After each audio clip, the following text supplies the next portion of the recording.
Guys, we are back with another live stream as me and Manny and I were just kind of checking our sound to make sure you can hear us. And if you can't, you're missing out on a lot, but our text says we're good. So we are here to drop some more value. As Yes. I mentioned, this is a return appearance. I have had one or two return guests, never back-to-back weeks like this, because I just wanted to get back on with Manny and pick up where we left off and what we didn't get to cover last week. And lastly, as I kind of positioned this and made it a little personal, I dubbed this Manny being Manny Part 2, which is a phrase that's kind of near and dear to baseball fans or Red Sox fans, and I had a little joke and a little fun with it. Because A, that's how I roll, but it fits Manny's persona as well. So I thought it was a good little segue. But Manny, why don't you dive in, give a little recap? Maybe some of these people missed the first one. If you just want to give a little bit of an intro here.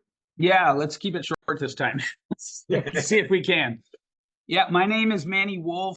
I am yet another guy who will help you with your lead generation and client acquisition problems.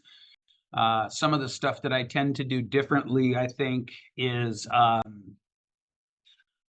don't inflate things. I don't lie. It's easy to get on an interview and say that, but over 10 years or whatever it's been, I've carved out a reputation for myself as a guy who shoots you straight.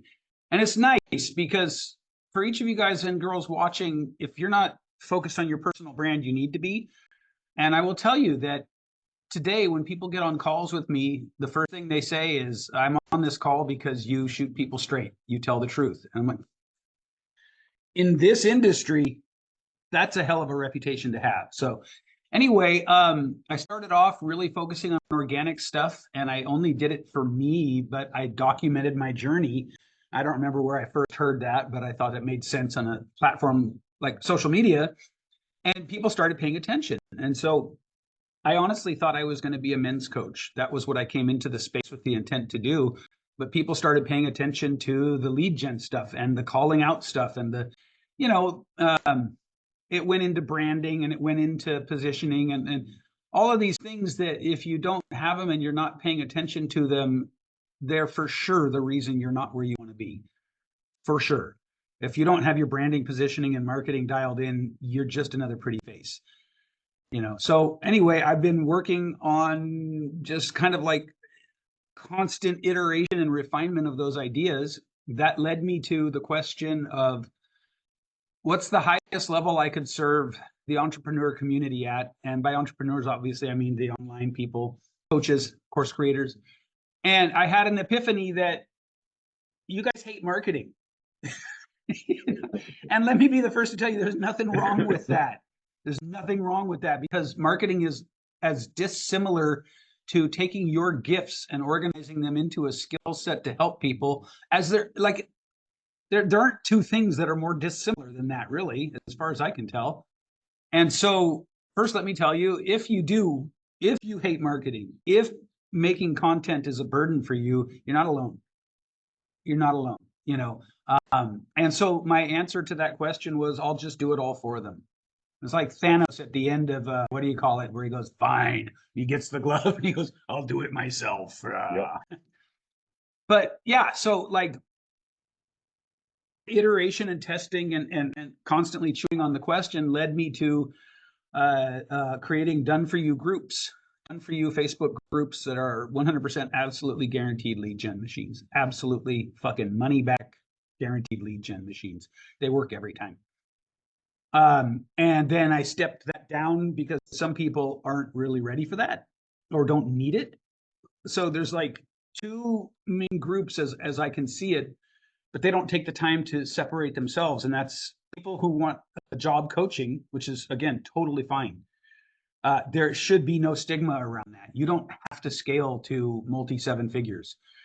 A lot of us just want a really nice lifestyle. And that's, yeah. I think of those people as like the people who come into coaching and sort of position themselves into a job, and that's fine. All you need at that level is a good program that gets results and a few clients a month.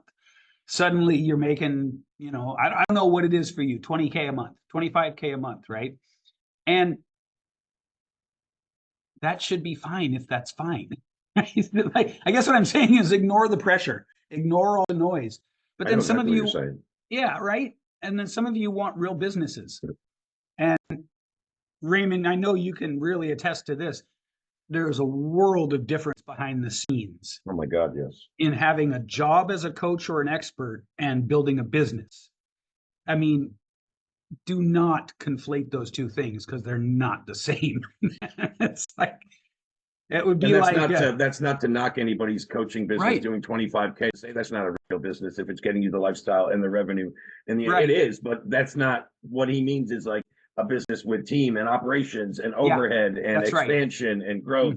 And that's also what he meant with like, don't feel constantly pressured. Is it's fine to stop at 25K months and continue that and keep it level if that's what you want and that's where you're at and that serves your purpose, and then some. Absolutely. And everybody keeps pressuring you. Oh, you got 25K. Well, why aren't you at 50? Like, I don't want to be at 50, right? And there's nothing wrong with that.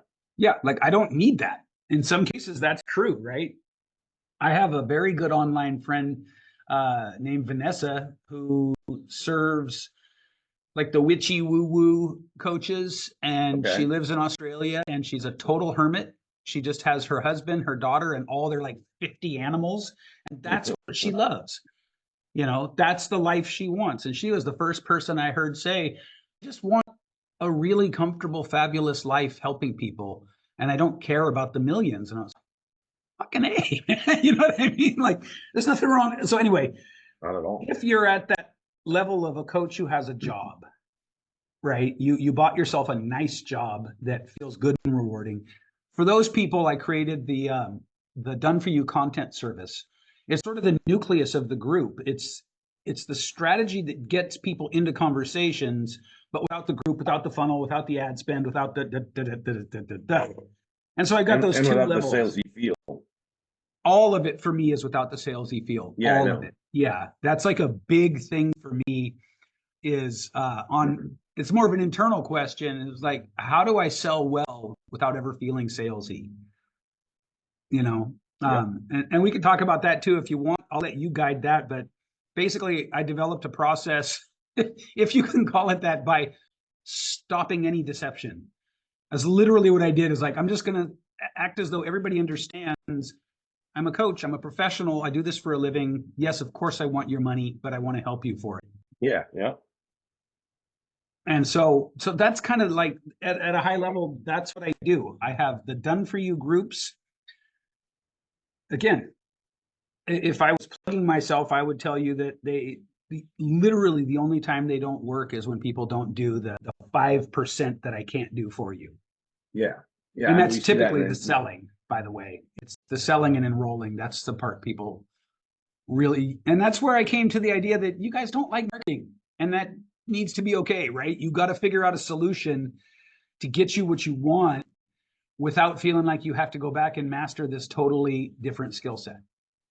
And many of them don't like selling either. And that's another, that's another spot that it's very easy to overcome once you believe in the system and the product and you're not being salesy in your sales process. You start to realize, oh shoot, sales isn't necessarily what I thought it was. And when you can do it that way, you can do it. Or it's something, once you've closed a couple of deals in most businesses, you can outsource, right? One of my companies, we actually build and place sales teams and place reps into individuals. Sometimes that's the person I help most. It's just a coach that's great at coaching, just can't close the deals, because what I've seen with a lot of coaches, and you probably as well, is they coach and they solve problems on call, and then they have trouble asking for money at the end, Oh, man, yeah. Right? And you know what?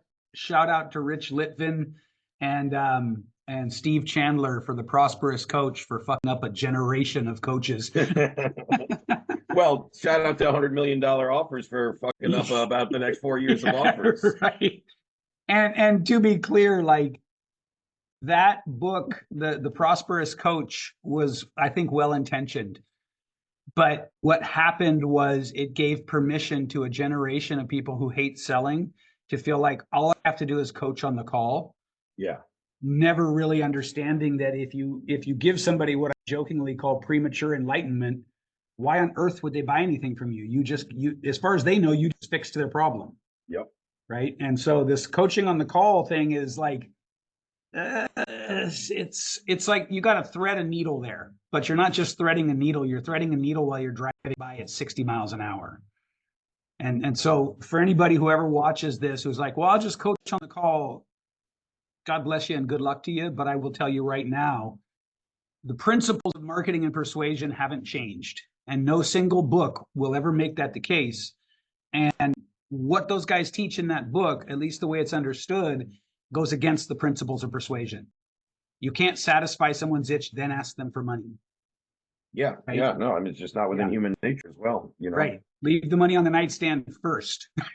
Yeah, the one thing I always give a tip to people is take off your coach and business owner hat and put on your salesman hat when you get on a sales call. Yeah. Stick to the objective of the call. But they should be doing more of the talking, not you. We should be finding out what's going on, why it's going on, getting to root problems, and then offering solutions. Offering solutions, it's much different than hard sales. But I don't want to get too much into that. You're right. We could go down a whole nother thing. What I want to ask you, and I know you're actually doing a live stream, I believe, this coming Monday, where you're going to dive into some of this stuff more. So for anybody watching here now, live on Facebook or watching on YouTube, I'll have the link so you can get in touch with Manny and get over to his live stream on Monday. If you're so inclined, he's going to go into this stuff more. But what I think we left off last time, and some of the things I wanted to ask you, is within those approximately 27 groups that you've implemented your system, you noticed a few data points and a few key things. And I think you told me it was 4 simple areas that you really focus on. And this is what you're done for you is really built out to do for people that just do it or don't do it as well. Can you go over a little of that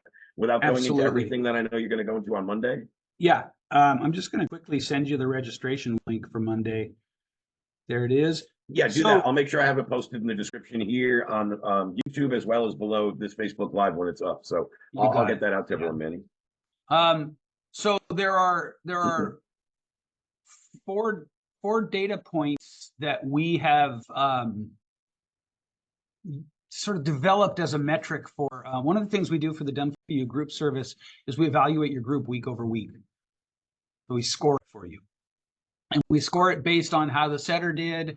We score it based on engagement. We score it based on hands raised. And we score it based on one other thing, which is eluding me at the moment. But basically, I think that running a group as a profit center for your coaching is misunderstood. I think there's a lot of a sort of prevailing idea that it's much harder than it is. And, like it's in the best interests of marketers to make you think that the thing they sell you is harder than it is. That's very common.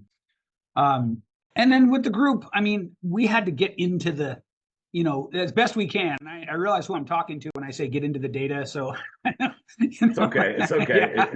I get where you're coming from. We didn't get into the data like you guys do, but we got in enough, right? Because all we need is a snapshot. And so the scoring metric, it goes 1 through 5, and it's on the things I outlined. And again, one other that I'm drawing a blank on right now, but at a glance, it tells us. And so what we did was we color coded the 1 through 5. So green is the best and red is the worst, right? Makes super sense. Easy when you look at it. Oh, okay, I fucked up here this week. It's very clear. But what we found, and this is why I say it's guaranteed to work every single time without exception, when the client does what we suggest, which again is 5% of the overall work, it's all greens. It's all greens on the scoring. I guess that's a rubric or whatever it is. If they don't do the stuff like, well, why didn't you post the content this week? And typically they don't have an answer. Oh, I got busy. Okay, well, if you keep getting busy, then what you're going to see over a month is just all red at the bottom of your scorecard, and you don't want that. So we've reduced, I think, the confusion of running a group down to some very simple, very these are anchored in reality kind of things. There's that scoring metric, and then there's really the content that it turns out that content only has to achieve 3 things. We started talking about this last time: authority, reciprocity, and curiosity. If you get those 3 things, you're nurturing people along. Like, that's what nurturing people along kind of can be broken down into. And so what we use, it's pretty straight ahead. In fact, I'll tell anybody, we use a combination of high value free, you might call them lead magnets. Internally in the agency, we call them hand raisers. Or 2 steps, you've heard of them as, or whatever, right? The key with those is they have to be good. You can't phone it in. right? You can't, I don't know, like pull something off Chat GPT, not look at it, slap it into it. You can't do that because everybody knows. And what you have to understand is with every lead magnet, people are evaluating everything about you. So take the lead magnets seriously. I'm personally pretty good at going off the cuff with video. So I jump on video and I shoot videos that are, I've said this more times than anyone else I know. If you were to go back through the content I've given away for free, you can learn everything you need to learn. 100% without reservation, right? And so for a lot of people, that's a mentality shift. But anyway, right. Let me dive a little further into the things that the hand raisers accomplish that I don't think people are aware of. Because this is like real take it to the bank value. So first of all, they get you in conversations with people that are ready to buy. That's the obvious one, Yeah. right? Second of all, they weed through to find the people that are ready to buy. Third of all, so let's get our fingers up here. Third of all, they nurture people who may not be ready yet. Fourth of all, they give people an immediate and tangible sense of who you are as a coach and a person. And if you think that doesn't matter in this environment we work in, I can, show me your bank account, because I'll tell you right now, if you're a coach and you're looking to get clients off social media, how you show up is everything. It's huge. So they get the sales, they get the nurture, they give you personal brand cachet, they give people a sense of who you are. And this one I think is really cool too. Instant and non-biased market feedback. So like, Raymond, I imagine that this is something that you know, something that Adam knows. I don't know how many people in the general populace would know this, but when you ask for market feedback, it is inherently skewed. It may not be skewed so bad that it ruins your data set, but it's inherently skewed in the sense that you've had to ask for it, right? It's like the difference between, your significant other getting ready to go out with you and you just saying, "Oh my God, you look amazing," and them going, "How do I look?" Or being forced to take a survey at a being forced to take a survey. Like, you're going to have a little different opinion than if you just went, "I'd love to give you my feedback." Right, exactly. And over time, that opinion matters. The accuracy of those opinions are really important.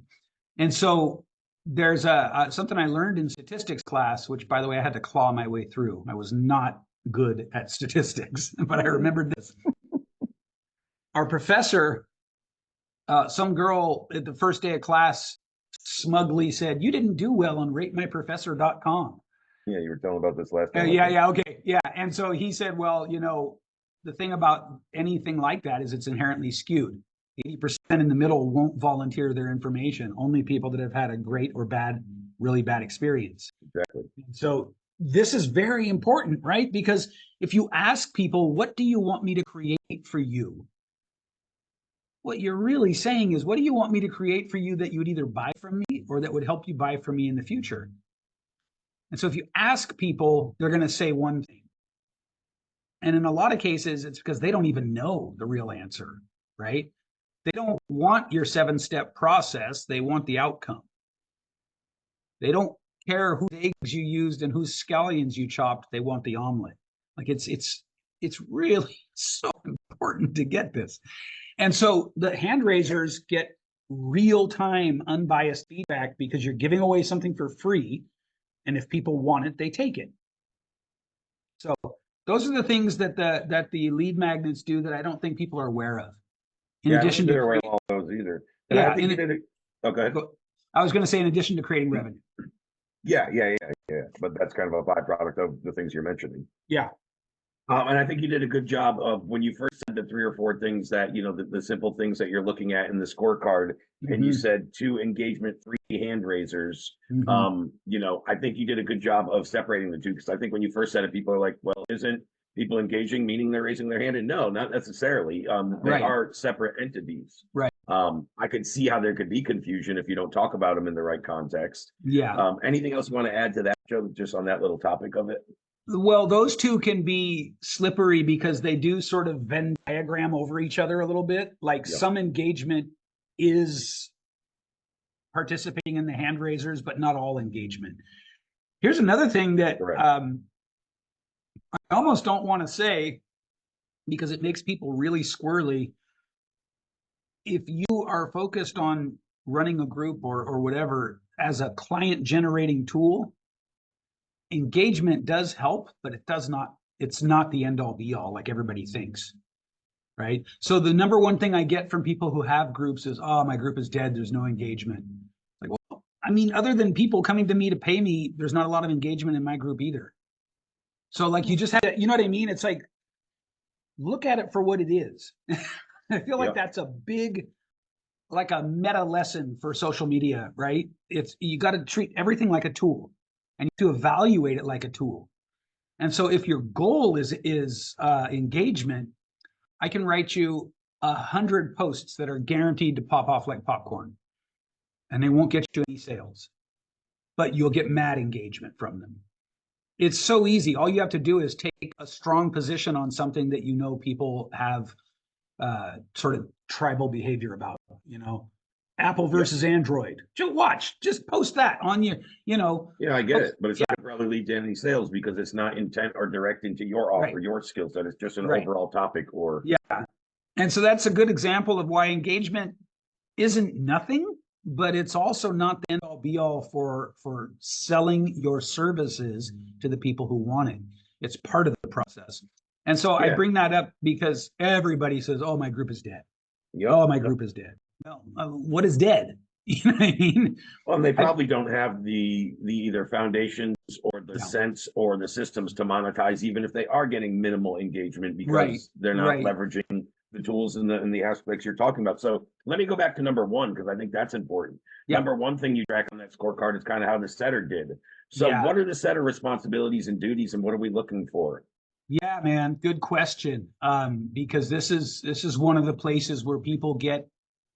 I haven't figured out yet what the psychological underpinning is for why people don't pay attention to this. It's hard to get people to pay attention to this. The setter's job is to basically sift through all the leads, right? This big, like, we've been taught that funnels sort of geometrically move like this, but in social media and in a lot of good funnel processes, the top of the funnel actually goes way out like this, right? And it's perfectly fine. Like lately, I'm a big fan of Sabri Subi, King Kong Marketing. Yeah, that guy's an OG, and he is the one who has done the best, as far as I can tell, to explain what he calls the larger market formula. And we all know some version of it, right? But I like his explanation in a recent couple of ad sets he's been running the last 8+ months or so. Yeah. And we all have heard 3% are ready to buy, 17% are problem aware. And then it breaks down to these other two groups that maybe they're a good fit for you and maybe they're just not remotely anything, right? Well, Sabri focuses on the larger market formula, which is, in addition to getting the people ready to buy, he's constantly nurturing the two levels below them. Now, 100%. If I recall correctly, Scott Oldford addressed this 10 years ago with he came on the scene with this big funnel and kind of that springboarded him to success. But he was doing the same thing. I think he called it sidewalk, slow lane, fast lane. Whatever he called it, the point is he was paying attention to this idea that while you're getting the sales, nurture those who might buy in 3 to 9 months. I mean, I got a second. That's exactly how we launched and grew to 1.6 million in our first year at PDOCS. We were taking people from unaware to problem aware. That was the hook, and that was our messaging. We still do it, and that's what's led into growth in my businesses. Learning that skill set and the ability to execute it and teach it, and then make it replicable in multiple industries. You know, that's just tied into my success at all those other businesses. If you know this stuff and how to take a market from unaware to problem aware, once they become problem aware, all we have to do is show them the next unexpected solution, and then their brain kind of goes to, damn, Ray, what you just said makes sense. No one's really said that before. How do I find out more? And that's exactly the simple psychology that happens. Yeah, that's exactly right. And I like to use this as sort of a bragging point. In 2019, which I think was 2 years before Hormozi started his big content push thing, the short, Yeah, the Hormozy style that was late videos. 21. Yeah. In 2019, I was doing and teaching the boosted video content strategy, which he then took and blew up, and then now it's called the Hormozy strategy. Yeah. But Dennis, you and Mark Lack are the people that taught me, and they knew about that shit. Okay, yeah, they knew about that shit way before Hormozy made it big. So in 2019, I boosted a video every day, 365 videos. And, you know, a lot of them, because the next question always is, what did you talk about, right? A lot of them were just affinity. This is me. This is my personality. 90% of them were at a whiteboard, just like teacher at the board style. Yeah. And that year, I spent just under $9,000 boosting for the whole year. So bear with me here. In addition to the revenue I could track from, like, you, by the way, in 2019, everything I did was from my profile. And I didn't do cold outreach. I still haven't done cold outreach. It just doesn't jive with me, but whatever. I went and I looked back month by month at who bought from me.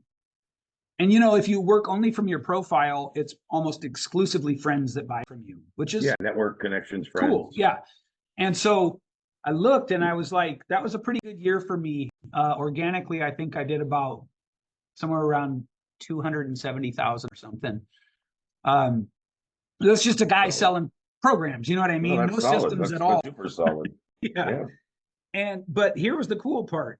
$168,000 of that came from strangers who came into my inbox. I'm not exaggerating here. Literally coming into my DMs with some version of how can I work with you. And the only thing we could attribute that to is the boosted content, right? It's 2:30. So let's break that down.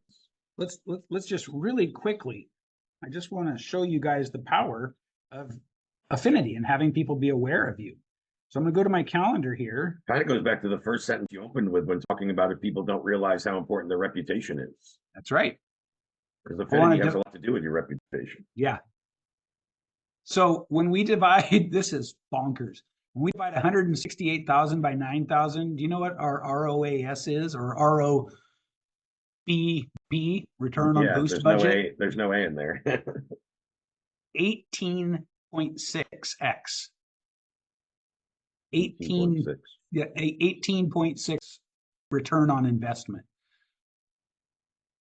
Show me anything else in our industry that can touch that. Not consistently. I could show you for a week or two, maybe. Right. Yeah, exactly. So, like, that's the importance of affinity. That's the importance of brand recognition. That's the importance of all these things that are below the just make an offer, just sell, you know, let's call it the mentality that we're mostly sort of nurtured into. Yeah. This positioning and branding is so important. I mean, it's your long-term secret weapon. It's both. It's a short-term asset. It's short-term it's really too, the long-term game 100%. But you're going to get wins in the short term as you're building your long-term brand and following and audience and people you can, you know, spit offers to eventually. I gotta re-release the boosted content thing, man. I think I gotta re-release it. Bring it back. Yeah. Anyway, so what's talking next? more about the setter and those responsibilities, kind of filter through all the leads in the group. And I'm gonna drop something of what I did and what I see, you know, effective. But just to spin off that, because I know exactly what you mean. I doubt everybody will watching, but just to spin off that, what are some of the foundations or things that give them the ability to be able to do that and jump right in? I kind of know what they are in groups, but I'm curious to see what type of foundations are in the groups. Like, and we can think anything back to how important is the name and the membership questions or the yes posts and the tagging and all the, you know, but like, how does a setter know, like, how do I go in there and how do I talk to a new member as opposed to somebody that's been here a year, and how do I find them? You'll find them because they raise their hands for the freebies, right? So that part is easy. In fact, typically setters need to have management and not management, but organization skills, because you get so many conversations. And yeah, you know, 1 out of 20 turns into something, but that's fine because in a typical group, if you're running ads to fill it, if you got the whole flywheel rolling, then in the beginning you get 20 people to a hand raiser, but down the road 6 months you get 200 people to a hand raiser. Down the road a year you get 2,000. Yeah, I right? know the models you're talking about. Yeah, I've seen them. exactly. I know the companies that do them at the highest level, and I don't really buy. I don't see it as a great long-term strategy unless you're sitting with 200K in ad spend in your back pocket right now. Well, let's talk about that and tell me what you mean, because like what part of it doesn't seem like a long-term strategy to you? Well, with the straight, I'm not a huge fan, and I've done quite a different acquisitions. I'm not a huge fan of spending a majority of your ad spend on growing your free groups just to monetize through the membership questions and the funnels and the hand raising and the yes posts. Yeah, I mean it works, but I've had much more better success in terms of tracked ROIs by just straight to call booking or straight to whatever, straight to call to action. Like for instance, our team in the last 96 hours has booked 61 appointments booked to our sales team calendar with just straight ad spend to a booking. So why would I go through the trouble of spend that money to drive 600 people into a group to eventually get to those 60 people 3, 4, 6 weeks down the road, And that's what I'm talking about. But if you have a big budget and a long-term goal, I can see it. I just don't see it being a short-term thing that if you're doing ad spend into the group. So there's a lot to take into consideration, and that's an extremely valid sort of like counter position. Not everyone knows what to do with a book a call funnel, for starters, for one thing. I agree with that. Yeah, it's not as cut and dry as it seems. You got to have, first of all, typically a good VSL or a good landing page. Most people can't write copy. Yeah. So there's that right there. Then there's all the sort of guesswork of like, well, how long should the VSL be? Do I need to have it be done for me by someone? Can I afford that? Do I do it there's all of this stuff. Again, for me, the guiding principle is how much of that cognitive load, we'll call it, can I take off the shoulders of people? So does a book a call funnel work? Absolutely. Everything still works. Oh yeah. And in a way though, that's the problem for the coach on the street, right? It's almost easier to believe that these things are dead and there's only one path to success. But in fact, everything works and it's all hard. You know what I mean? Yep. So what is your ROAS for the book a call funnel? What is your acquisition cost and value? I would have to look at the most recent numbers. I want to say our acquisition cost is around $350, and the average order value probably $2,500. Okay, so that actually tracks with what is about typical for a well-run group. It's roughly comparable. Yeah. Yeah, and so like for me, a typical done for you group service it ranges depending on what you have ready between 6,500 and 9,500. So let's call it 8,000 as the middle, right? Yeah. It's even if it's 8,000, it costs me about $600-700 to acquire. So there's a tremendous ROI there. Yeah. Does it take a little longer than a book a call? I'm not sure. To be perfectly honest with you. Yeah, right. It depends on your funnel building savvy. It depends on the skill sets you have and those things. The thing that I like better about groups is if you do it right, you create a real sense of community. And I have yet to hear anyone make a convincing argument about how you can do that just as well in a less personal kind of interaction mode. Yeah, like I don't email. know if there's a better one. Yeah, exactly. And so that's kind of the argument for it is the other things that come with building a community. So without going in depth, if you either for your group or one of your clients, if your strategy is spend some money on ad spend, drive people to the group. Once they come into the group, what are the next steps that happen? Just like without going into depth about like all the execution, but just like from the time that they said, yes, I want to come in the group, what happens next? Yeah. Go ahead. It goes like this. It goes appealing ad with desirable outcome for specific audience, obviously. Yep.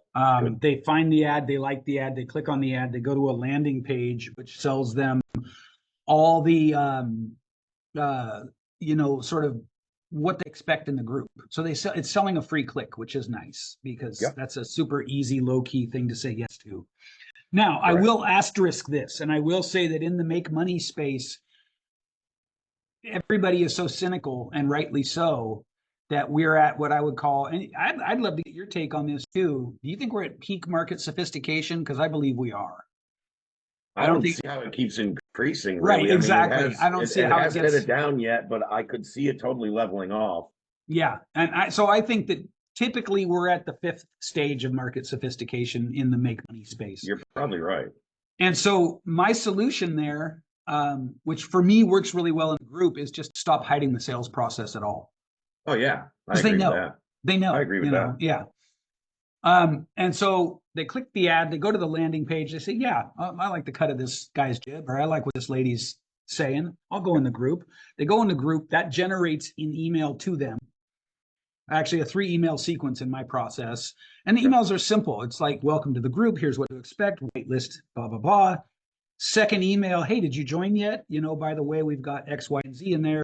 Third email, okay, I must have done something to piss you off. I'm sorry. I didn't mean to crack wise about your mama. Why aren't you in the group? Yeah, totally. That kind of thing. And so once they come in the group, Facebook has changed it where you can't pin a post anymore, which is a little bit of a pisser. But what I do then in a group, you mean? Yeah, you can't. You can do the featured. Yeah. You're in right. that square, right? But that's a huge perceived friction from just popping in the group and seeing the message. Correct. So people just go right past it. Like I had my assistant check, and our welcome post has had no traction at all in like 4 months. I mean, we're still getting everything's working, but just people are ignoring it because it's in that little featured box. So yeah. Yeah, me too, Sharon. I hate that they did that. Why? That's not helpful. But again, though, once they're in the group, and I'll reveal for you guys here, I'm toying with some new engagement ideas. I don't have verification on these yet, but I'm going to take 1 or 2 people a week that are new members, tag them, and just ask them a question at group level. See how that goes. Yeah. We find that memes that are relatable, I mean, memes are great, and I don't think people really understand the sort of deeper levels that a simple, funny image post can create. I agree. Short answer, use memes, So the nurture starts from the minute they hit the landing page, basically, to answer your question. And then when they get into the group, it's a flywheel of free value, live streams, meaningful posts with my image on them so you know who I am, and then the really short, easy to get involved with, like engagement posts, and then every now and then direct offers, and every now and then private trainings. That's the whole game. Gotcha. Yeah, what I've done to work around that, being able to tag a post. I mean, the best thing, and I was doing it before then, even when you could pin a post, but I create one post specifically for my new members, and my setter goes, tags them underneath that post. Hey, check out the video above. Exactly. Yada, yada, and that gets them introduced to the brand and what to expect in the overall. So one thing I want to share, I'd love your take on this. This is something that we built and used in a lot of our clients' companies and in our own groups specifically. And I'm not going to, especially with the time we have, I'm not going to dive into each specific module in here. But these are some of the things that we've identified and we utilized to end up monetizing our groups and using, groups as high ticket funnels in the past. People needed help on group name optimization. There's a lot of talk of that. I don't know your take. I don't think it's quite as important as most people do, but I'm not saying there's no relevance for it.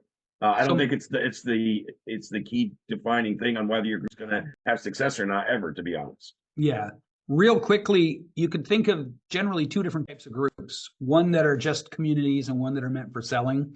Yeah, that's true. The community type, I think it's more important to check keywords and stuff like that for your group name, because people typically want those to fill organically, right? And so it's around some very general thing like bird watchers of Northern America or something. Or a friend of mine was telling me he opened a group for the no more fapping. No more fapping, okay. Which when I was a kid, we had a different name for it. But yeah. I'm not going to get into that. Right. But he said that group was growing organically like by 2,000 people a day. That's nuts. First of all, who on earth is having that much of a problem with it? You know, like you got to stop. Apparently 2,000 people a day. Apparently 2,000 people a day. And so that's like a model where he chose the keywords very strategically. Yeah, I can see that. For a business driven, for a business driven group, I'm old school, man. Desirable outcome for specific audience. And then for bonus points with or without well-known challenge. Yeah. Oh yeah. Just a headline formula, you know? Yeah, we have a very basic, I mean, we have this thing is cool. I mean, we sell this as a low ticket item. Each one of these has its own, SOPs and information. Of course, this one's a little more in depth, the welcome post and yes post, and understanding how to utilize these and when. Group description, again, I wouldn't overlook it, but I wouldn't overemphasize this one either. I don't think it's near as important as my welcome post or my group questions per se, or my email and SMS sequence as you talked about. Content calendar, certainly great, especially if you're trying to batch stuff out and plan. Hit or miss how often I see people actually use them. A lot of people have access to content calendars and never use them. Of course, PDOCS, we're known for our knowledge gaps and how to take people into a DM booking, and I dropped down that, but I don't think that's necessarily a group, aspect or it's not like specifically a group tool. But I think a lot of these things that you're still doing and things that you agree with and that are going in groups, are some of these things dated? What's your take on just some of these real brief? Let's go through from top to bottom. Group name optimization. If you want to make money from your group, my position is keep it simple headline formula. Highly desirable outcome for specific person with or without challenge or desirable thing or whatever. Welcome post plus yes post, that's getting less and less sort of germane to things. And I got some guy staring in my window like this.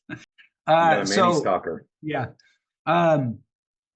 However, we've been toying with ways to make the welcome post relevant again, because I do think setting the tone is important. So I'm going to say yes, if for the welcome post. If done right, and if actually people watch it, if people consume it. The group description, so, because again, we run ads, right? And so the tip of the spear for us is the headline of the ad. If that is right, everything else makes sense. If it's wrong, everything else sort of just doesn't fit together. But you're just talking about for the ads, the first headline, not the full group description. Right. That's what I'm saying. You don't need the group description as much if you're using my model, because the people come in based on the strength of the first headline and the rest of the copy in the ad and the landing page, which all serves to prepare them for what to expect. Makes sense. Yeah.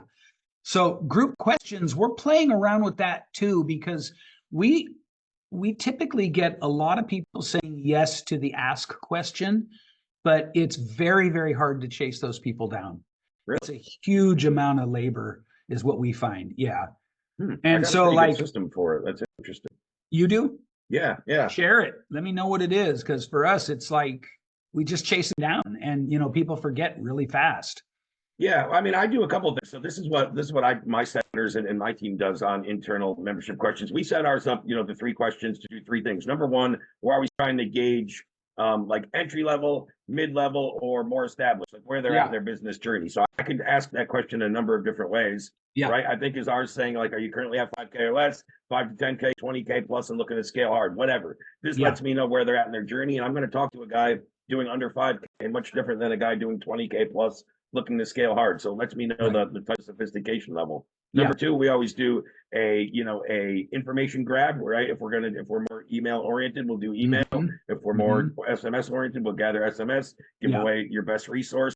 And then third, most importantly to me, is the yes question, where we get a hand raiser. And ours is something along the lines of, hey, here at PDOCS, we did 1.6 million cash collected in our first year in business. If you'd like to fast track your journey and see how we accomplish that, say yes, right? So then once they say yes, this is what happened in the membership question. My team member first shoots that person a friend request, just in case my setter's not already connected. Second, they screenshot their answers to the membership questions. Third, they click approve into the group. Now, once they know the connection request is accepted and they're connected, they go in the DMs and they shoot them the answer to their own membership questions. Hey, Manny, it looks like you said you want to fast track your success. Is this accurate? Right? And just hold them accountable to what they said first. Just that question. Is this accurate? Yeah, Manny, it is. Cool. Hey, this is what I recommend, right? And this is how we did it. So then you can kind of go into your thing. In addition, anybody that said yes also got tagged into our yes post Yeah, with right, not right. just their name. We put them with a message. Hey, Manny, welcome to our PDOCS group. This is what we do here. This is what yada, yada, yada. Check out the 3-minute video above to see Ray explain X, Y, Z. So with that process, the DM holding them accountable, showing them the screenshot of their own membership questions, it's hard not to get them back. So it works pretty well for us. No, I love the screenshot. That's, I think, probably the game changer in your whole process. Other than that, it's the same process I use and teach, right? It's kind of just all hands on deck. So we've been playing with a couple of other things, like putting the answers into a software, group funnels, group kit, group this, group that, group whatever. Sure. And one column in the software that is attached to Zapier. So if you say yes, only if you say yes, the software fills in that column. And what we had been trying to do, that wasn't crazy with the results, is immediately send them an email through Zapier because they said yes. And so the question is, would you like ... If the answer is yes, check your email soon. Yeah. Right. That's how we did it. But it's that thing where it's like when somebody says, hey, do you have a landing page I could look at? And I'm like, I'd rather just talk to you.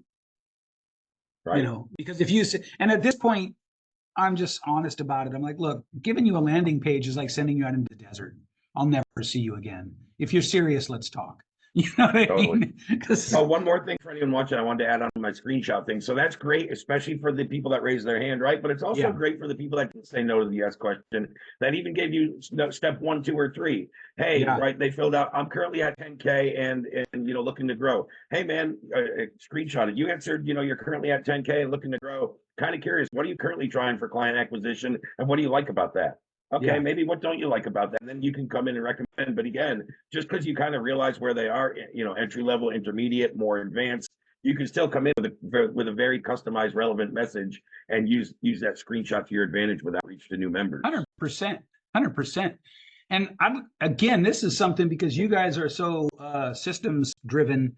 My feeling is there are certain parts that shouldn't be taken over yet, and a human should do them, like what you're talking about there. Correct. What do you think about that? I fully agree with that. Yeah, there's still parts. I think it's really a slippery slope. You gotta wait when's the right time. But there are times, when you can start to automate, delegate, and outsource. I think if you do that too early, you're really going to blow your brand as well as your effectiveness to convert or engage with these people.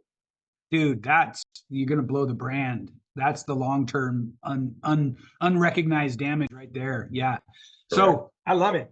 And then, you know, like once they're in the group, once they've gotten through that first filter of joining and getting the yes and all that, it's just the flywheel of constant value, personality, and curiosity, which is what when I said you need authority, reciprocity, and curiosity, that's what I'm talking about.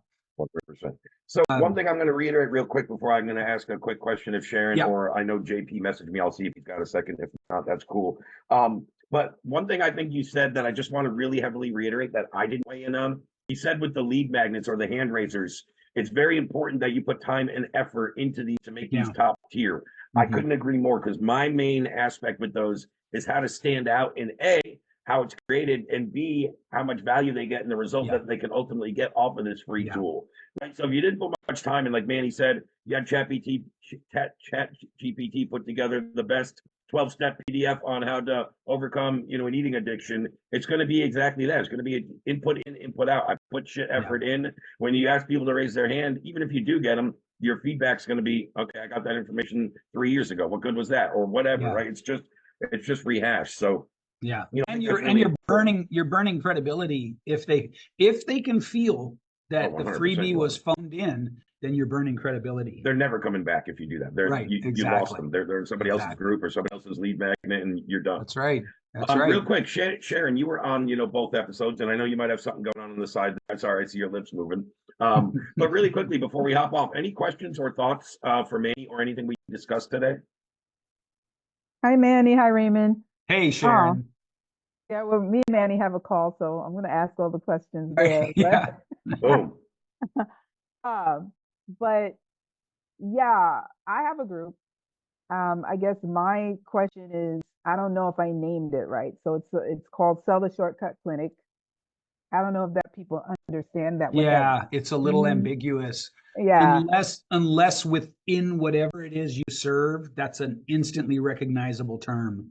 I So don't think there's, Yeah. so. it doesn't feel like it is, I but don't you know think what I so. mean? There Right. are like industry specific things you can say Mhm. that Oh, definitely. only people in the know get. If you Right. can get those, that's fantastic, Hmm. because then it's just like a homing beacon. But Right. really, I mean, so every time I run a new ad campaign for someone, I do 10 to 15 just variations on a proven headline formula. And I'll do 5 to 10 sort of like, I'm just going to get creative with these. And I kid you not, man, the formulas beat the creativity every time. They just Hmm. constantly beat the hell out of, ooh, this is such a good headline. I'm so proud of myself. And then You the know, data shows you, nope. yeah, exactly, man. And so, like, one of the things I preach is clear over clever, clear over clever. Go back to clear over clever every time. Anytime you're testing a message, clear over clever. That's a So good motto, actually. so Yeah, this yeah. is how I get them in though. I have a opt-in and Hmm. I'll talk to them or whatever in DMs Yeah, and stuff like that. yeah. And then I said, "Oh, I have a group that really talks about your offer." Hmm. It doesn't seem like it's doing whatever. Yeah, And then I have a video on it. I said, "I know you're in a million and one groups. This yeah, group yeah. is to what da da da." Right. So I said, I do this because I don't know if Facebook is gonna, send me your email. Sometimes people Hmm. jump off and they don't put in their emails. I need to Yeah, have your email so when I go live or I'm sending something of value, you get an email so I can share it with you. yeah. But that's okay. Then and usually I don't have any pushback them coming in that way. So Yeah. even though the name of the group is not like industry thing, I'm Hmm. kind of like trying to get people who are going to be my buyers, people who are plugged into their offers. They're Of kind of course. like Yeah, thinking about that. That's top of mind, not just a generic thing. So that's yeah, kind of why I named it that. So I just wanted to give you the backstory of why I named it yeah, that. yeah, yeah. So yeah. And so again, like, there's always a good train of thought behind, especially ironically, I especially the agree. names that wind up being clever instead of clear. There Mhm. always was a lot of deep thinking that went into them. One of the things that really, I think people started saying to me, "You're a shit hot copywriter," when I stopped trying to be so creative. It's Mhm. crazy and it bugs me, but it's true too. Like, real copywriting, I think, is 80% understanding the formulas and 20% your own spin on it. It's, and I wanted it to be the other way around so bad because, like I said on the last one, I came into this space from having written like a full autobiography, like a 330-page book, and left to my own devices, that kind of writing is something I would do all the time. Mm. But The the market market doesn't eat doesn't it up. support it. Yeah, that doesn't need it. That's right. What I would So, say in addition to that, Sharon, is I think for the process you're doing, because you're warm, because you're conversing with them and then inviting them in, I mhm. doubt it's as big of a friction point. Yep. But from more Manny's point of view, or the way I would look at it for group growth, if you were ever going to run ads to it to a cold audience, Yeah. that name would Right. really be like, what does this mean? Right. What is So it? Yes, again, it really exactly. depends on the intricacies. For what you're doing now, it's probably fine, but at Right. scale into a cold market, if If Hmm. that's what you want to do with the group, that's where yeah, you would look. And that's my take on it. if I the agree. feel of interacting with Karen is the main thing that is the warm light drawing them in, you're fine. It Yeah, doesn't matter what exactly. you name it because it's about Exactly. you. That's my Hmm. point. If you want to grow and attract cold traffic, it's got to be simple, valuable thing. Clear over Yeah, clever. clear over Okay, clever. Exactly. got it.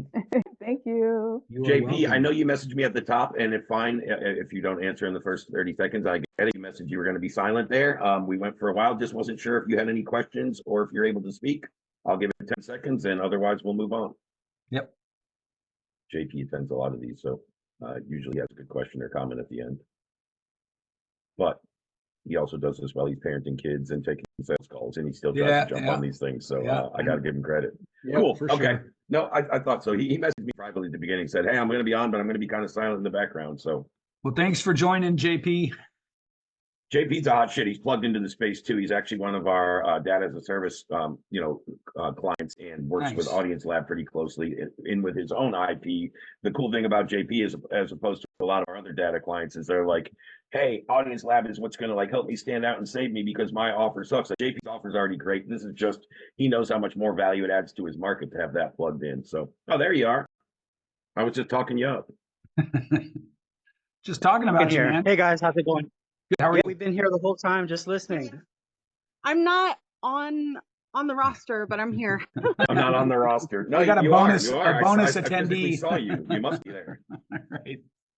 Yeah, no, we share a headset because we're running around dealing with the kids and all that fun stuff. So Awesome. we're both here, but I'm silent. Any last minute questions? thoughts or Yeah. questions? Oh, go ahead. Yeah. You just remuted. There you go. So we have a 4 and a 2-year-old, and they're sort of the center of our universe at the moment. So every time we hop on a Zoom call, my daughter wants to jump in and say, "Hey guys, how's it going?" She's so personable and friendly and all of that. So first and foremost, I wanted to just commend both of you. This has been a fantastic breakdown of everything that is necessary to successfully run a Facebook group, from the nuts and bolts to it, to the psychology, to the copy. Yeah. You guys have really done a great service here. And this is the part 2 of the 2-part series. And you guys have just given out just a tremendous amount of value. So I want to thank you guys for doing that. One of the things that I noticed in the space here is that, we talk to a lot of business owners on a regular basis, just like you guys do. And we're seeing a lot of the same market-driven dynamics, loss of faith of institutions, low consumer trust, and specifically high level of market sophistication. So we're talking to people that on a regular basis are in the market, talking to other providers, other agencies, other marketing experts and specialists, and they're essentially, trading wits with everybody and saying, "Hey, I found this guy over here, and this guy over there, and this person over there." And one of the things that we do on a fairly regular basis, in addition to working with Raymond and his amazing world-class team, is we also bring in other experts. And one of the things that we're really heavy in right now is regulatory compliance. Because a lot of times what we see in the market, quite frankly, are offers that just don't pass the smell test. And so consumers know that. They understand that if somebody's, kind of embellishing, or they're just making stuff up, or they're not able to substantiate the claim, or worse off, they're just making blatant, deceptive marketing practices and that sort of thing.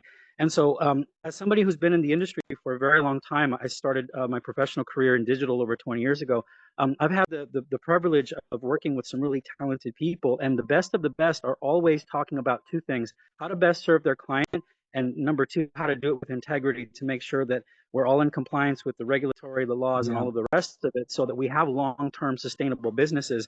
There's a lot of one-hit wonders in this industry, and I won't name any names, but a lot of people that come in and make a huge pop, and they say, "Oh, I made 6-7 figures," and the next thing you know, they're involved in a lot of nonsense on the back end, right? So I just wanted to thank you guys for teaching a style that is, quite frankly, sustainable and successful, but it's also something with high integrity. And then lastly, getting the compliments and the obligatories out of the way. I did have a question here, and I've shared this with Raymond previously, and my wife and I, we work on this regularly. So we work on our own businesses and brands, our own internal owned and operated stuff, and then we also, of course, do client work for the agency side. So it becomes like this weird sort of hodgepodge where we're, sort of all over the place, and our messaging kind of gets blended and mixed because we're mixing ideas, and we're mixing energy, and we're mixing information with a lot of different counterparts. So at the end of the day, we have to literally disconnect, unplug, and kind of get our head straight about what is our core central messaging, what is our core theme, exactly, like what is it that we're all about. And because we have all of these different voices in and out of our heads on a regular basis, and because we're all knowledge workers here, sometimes we have to disconnect and unplug. And I love how Raymond posts all of his photos of him, or his videos of him taking walks every day or every other day. Those are fantastic. So I say all of that to say that here's my question. What we've essentially done is we've had to take this really full platter of offerings and break them and brick them apart into separate offers for separate brands. So one brand focuses on growth, another brand focuses on startups, another brand focuses on systems and fundamentals, another one focuses on paid ads, that sort of thing. And that's how we've had to more or less approach the market, because when we approached with a full service offer, it just fell flat on its face. the market had already had enough of full service agencies, and everybody was either a development agency or a marketing agency or that sort of thing. So if you guys can just kind of riff on that and, kind of tie that back into Facebook groups, you guys can answer that or respond to that however you want. I'm going to take my answer offline, but thank you guys for doing what you're doing. You guys are awesome. Congratulations on your success. Nice to meet you, Manny. Nice And to meet as you always, too, man.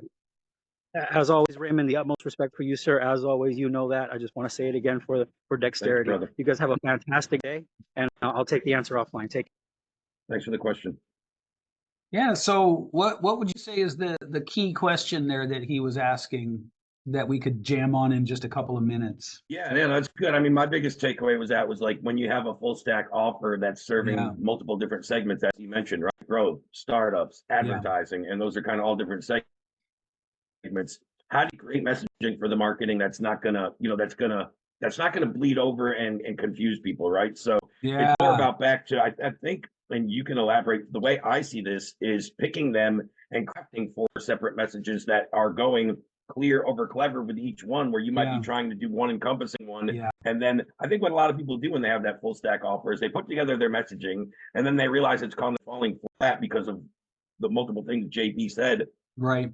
And then they'll take that messaging and try it in those 4 separate lanes rather than going back and re-honing it. And that's kind of my take on it. So I love the idea of presenting each service as its own thing under the umbrella of another thing. Because, I mean, that's something we've been wrestling with, because we run ads and we get phenomenal results. But I don't talk about running ads. I have a whole process for messaging that you could use anywhere, but it never occurred to me to sort of prop up a bunch of sub offers, let's just call it, right? Yeah, like granular to the whole. Yeah, granular, exactly. But I think that JP made a really great point about the market might be a little inundated with these full service ideas. And so I agree. Just quickly, yes, I think that probably breaking down things into their smallest, easy to focus on kind of deliverable, ads, lead gen, whatever it is, I think that's probably a great idea. That's one of those things where I say my gut says yes, it passes the sniff test. So it doesn't mean you and JP have to niche down, but your messaging has to niche down to fit each lane. If we're going in 4 different lanes with 4 different objectives, right, it needs to be 4 different clear messages. Yeah, I think so. And just really quickly, I'll say something that you already know, I guarantee, and JP probably already knows this too. Most people who talk about messaging don't understand it. They don't have a process for it. Yeah. I mean, it's just one of those things like the ideal client avatar. Everybody says you need one. First of all, you don't need one as a coach. What you need is a Why does that bring me back to trauma from the first couple coaching programs I was ever in when I hear that? Right. So you don't need one as a coach. You need one as an abstract brand. Second of all, most people don't know how to make them anyway. And most people way overcomplicated. I'll tell you that much. I look for about 3 criteria when I look for mine. And when, again, that trauma I was talking about, I can still remember my first client avatar worksheet that I ever had to fill out. They're asking me, what's my ideal client's favorite TV show, favorite food, like all this bullshit that still to this day has never come into play with one of my goddamn closed deals. Once. Like, they ask you to try to know this person better than you know yourself, and all you're doing is making it up in your head. It's not even, you don't even have any data to know that's your right person. If you don't have at least someone who can do good research, or you yourself can't do it, doesn't matter. You're just pulling things out of the ether. And then with the messaging thing, here's what people don't understand. Here's what I see people not doing. Your messaging has to start with the most distilled thing that you stand for in the market. And we both got to go, and I acknowledge that. But for me, for me, it's truth over profits. Love it. It took 90 days to whittle that down. Now, granted, the guy that was helping me, I think, was milking it a little bit, but I mean, we got to something. To get 3 words. No. Yeah, well, that's the thing, though, right? That's what everybody doesn't understand, is that simplicity is the hardest thing to do. For most people, for 90% of people, I would fully agree. Yeah, well, just generally speaking, like the difference between sushi from a master and, I don't know, whatever, but like sushi is something that is reduced down to its ultimate simplicity. It took them hundreds of years to get that. Yeah, it's a great sort of reference model. Sure. And so if you don't have your sort of your unique value position in the market, what is it that you stand above all else, then everything that should flow from that gets wonky. It gets pear-shaped because you don't have that to compare it to. And so, like, I won't go too much into messaging. That would easily be 2 more calls. Yeah, me same with but here. That's kind of one of my bags. I just ran a messaging master class 5-day challenge a little over a month and a half ago. We had a lot of people enroll and get great results out of that. 5 days, they all had new campaigns launched and whatever it was. Some people it was ads, some people it was email, some people it was LinkedIn outreach. Didn't matter. The platform, that's what I'm telling you. When you get your messaging dialed in, it's transferable. You might have to make tweaks to each platform. But last thing I'm going to cover, because I just teased it in the last minute I got here, but I mentioned like avatars overcomplicating. Just for anyone watching, this is my simple breakdown, and I'm not going to go in depth. I'm just going to give a quick example. The who, let's just say real estate agents, okay? Then prerequisite for ideal client. How long have they been in business? How much money do they make? How many clients do they have? What area of the country, right? What are some of the prerequisites for your ideal client? In this case, real estate agent, been in business 2+ years, book of business is over 10 houses sold, moves on average 1 property every 3 months, whatever that is. And then last thing, tell me something that this guy's already tried or something he might try instead of your solution. So what coaching plan program or book has he already read or something like what has he already tried? Once you know that, you can gear in with the messaging that's going to correlate to that guy very well. You could go further than that, but I think that's really simple. Just the who, a few prerequisites, and then what has this guy already tried or what might he try instead of my solution and my service. Exactly. But Manny, this was awesome. We always go over, and I mean, even 2 calls we couldn't get it in time because we're just giving up. We're both have the gift for gab, but we're also both very passionate that wants to hear each other's take on things and wants to analyze while giving all these people value, which I think we we accomplished here. Yeah, I agree. Thank you, man. Thank you for having me on. Good work, my friend. It was a pleasure. I'll be in touch with you very soon, buddy. Sounds good, man. Thank you. All right. Bye-bye.